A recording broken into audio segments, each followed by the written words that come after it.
का हो ठकुराइन, बाजार बना के कहाँ जाता रू? घरे जाता नहीं और कहाँ जाता नहीं। घरे जाता रू तो इतना खिसिया के काहे बोलता रू? प्रेमों से तो बोल सकता रू।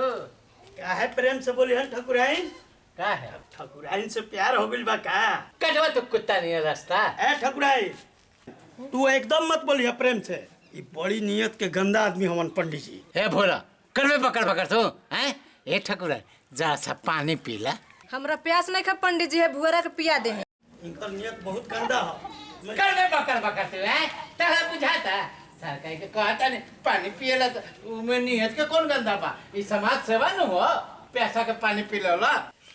चचुरा कहीं ए ठकुराइन आवा तनी पानी पीला। हमरा प्यास नहीं खा भुअरा के पानी पिया दे।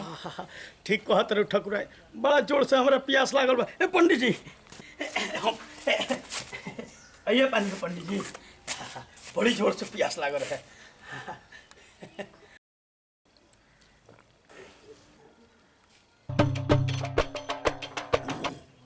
पंडित जी पानी बड़ा मीठ बा, कहाँ से लेनी है? मीठा घड़वा के ले ले बानी। कहाँ से लेनी है? कुआं लेके देखता रहा हैं? है कुआं? हाँ ए पंडित जी ये कुआं तो ठाकुर के रहे। हे खरीद नु लेनी, अभी पंडित जी के कुआं बा। कुआं किन लेनी ठाकुर से? तबे नु मीठा पानी बा। हाँ हाँ वह हम कहें कि ठाकुर के कुआं के पानी है तो ना मीठा। पी ले नु। हाँ लोटा रख दे। लोटा रख दे। पूछू कहीं पंडित जी, ये हजाम के कुआं के पानी बहुत ही मीठा बा। ये हजाम के कुआं ना है, पंडित जी के कुआं हो गइल। ए ठकुराइन आवन नु पानी पीला।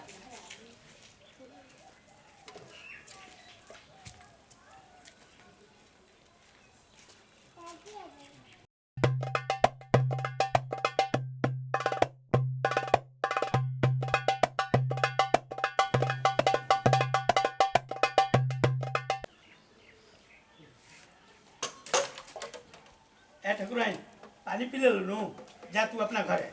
हाँ का ठकुराइन हिए रे काहे जे रही तू गार्जियन बड़ा। हाँ जा तू अपन घर। हम तो जाए ठकुराइन, तू जा घर जा, पंडित जी के फेरा में ना रहनी।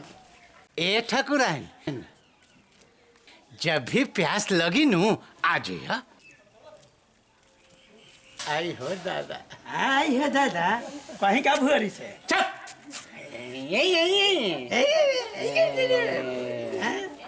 लाज निकला का?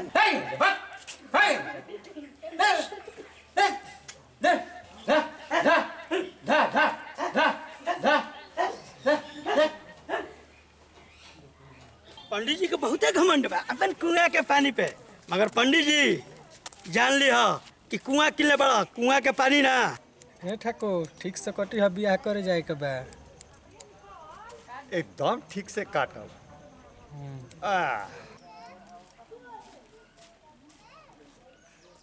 ठाकुर हाँ बोलो।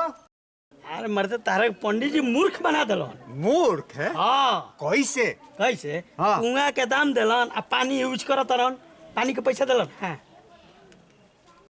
अरे भुअरा तू पागल है का रे? अरे कुआं के साथ पनियों तो बिक गई।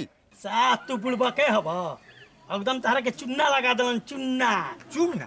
अरे हाँ अब बताओ पंडित जी हाँ। इनार का पैसा दिलन हाँ। आ पानी फ्री में लेलन, आ उ पानी तहार इनार के कितना मीठ बा, आज पीनी है आ इतना मीठा पानी तू फ्री में दे दिलो। अब सोचो कि पंडित जी कितना तेज बढ़े। पानी के कीमत समझो, समझो तारा का एकदम सब का तारा के कोई। तू ठीक कहता रे भुअरा। हम तो कहते नहीं नो हाँ। कि पंडित जी से जाके अब पानी के अपन पैसा लो।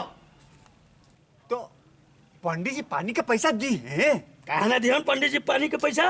हैं ओकरा खातिर पूरा समाज बा, गांव बा, पंचायत बा, हम पानी तो चल वे पैसा ना दिहन। चल चल चल चलो चलो हम पानी चलो। हे ठाकुर हो दढ़िया आज दरिया काल बनी ऐसी खूबसूरत लगा तारा, जा बियाह करके ये तो बनी। से हीरो वाले जो यार चल चल चल चल चल ठाकुर। हाँ ठाकुर आई ना लोक लिया घरे। अरे तो घर में होई, घर अने तो कहीं गई होई। चल चल चल कुआं के पानी पियत हवा।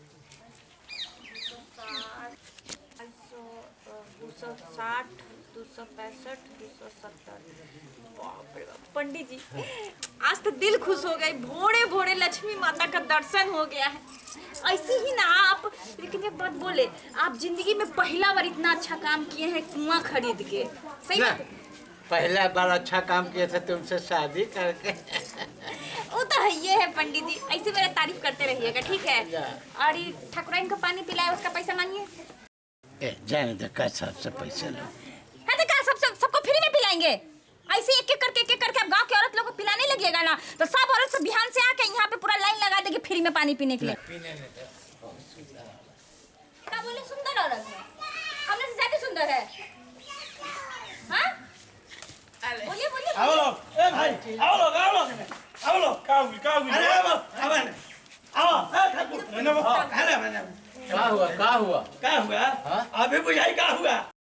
आज देख ला, ने ठाकुराइन है ने पड़ियाइन बीच में पंडित जी।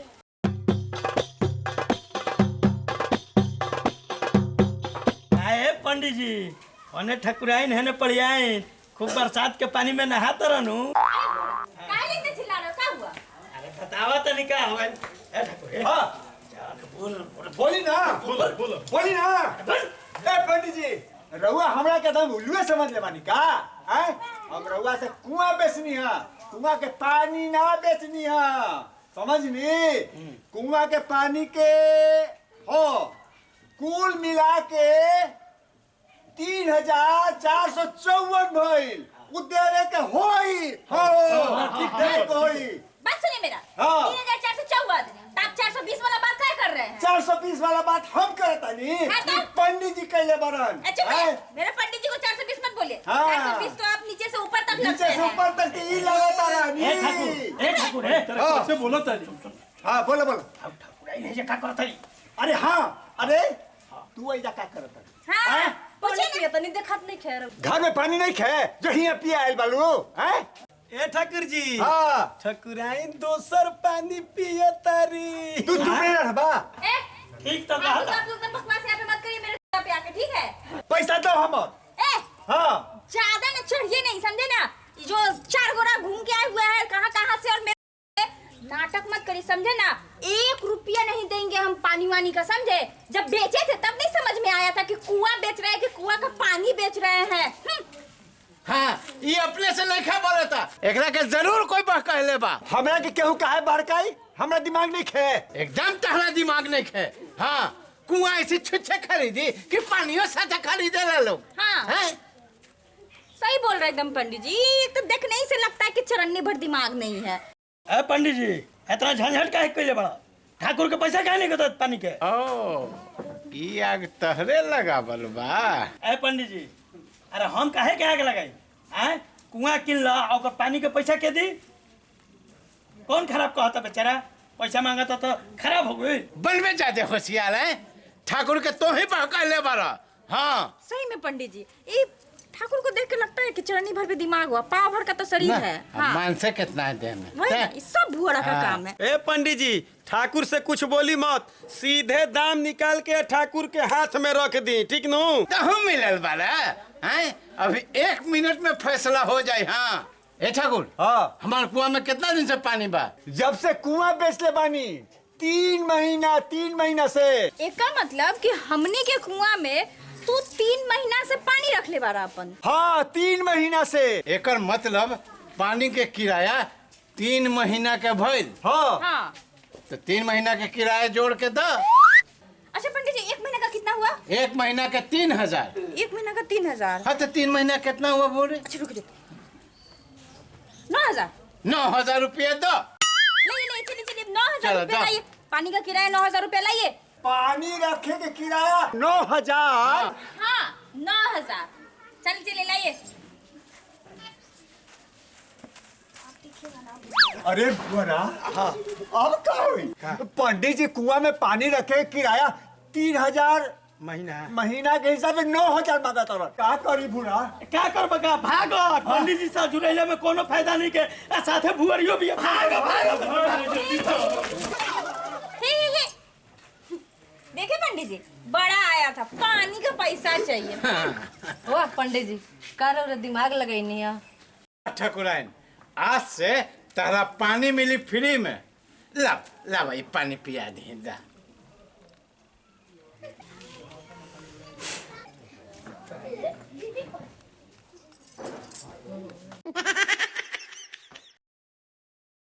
नमस्कार, प्रणाम।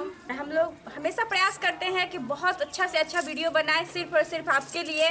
तो प्यार से आप लोग भी सब्सक्राइब कीजिए, लाइक कीजिए और कमेंट कीजिए। प्रणाम।